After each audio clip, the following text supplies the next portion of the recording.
Up, down, down, left, right, G. Okay, we're gonna select a photo. There's our level pack. Let's load that level pack. Oh no, we got a problem. Why do we have a problem? Let's go and look at the code. So in load box disk, which we've been working on, we've changed this to a message rather than a yell. This is our problem right here. This is a file. We cannot take this and say that it is a binary array and say that this is the number of bytes in the binary array. We need to fix this junction, and then the code will probably work. Here is our miscellaneous swap space for the output pixel array. Here's the output pixel array number of bytes. We're going to convert the PNG file to a pixel array. Here's our output pixel array passed by reference, and then here's the output number of bytes in this pixel array. The maximum pixel index is going to be the number of bytes divided by 4 because RGBA, then -1 because we start counting at 0. Here is our pixel index that we're going to loop through, and we need the image to be exactly 512 by 512 if OK is to be true. If OK is false, we don't loop.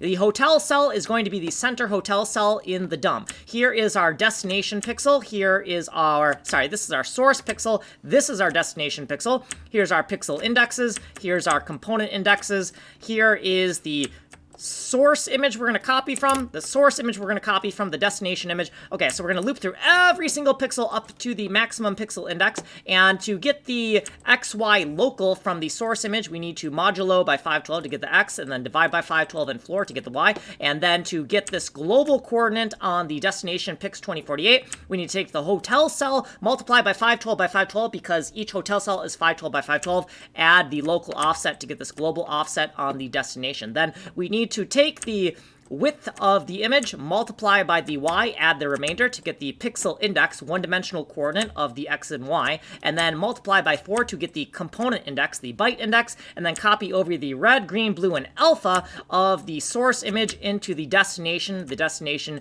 being pix 2048, and then we are done with copying the memory over into the game. Then here is what we did previously, and then here's our footnotes for what we did, and then here's what we did in this video. I get it out of here. We don't have enough time. Like, subscribe.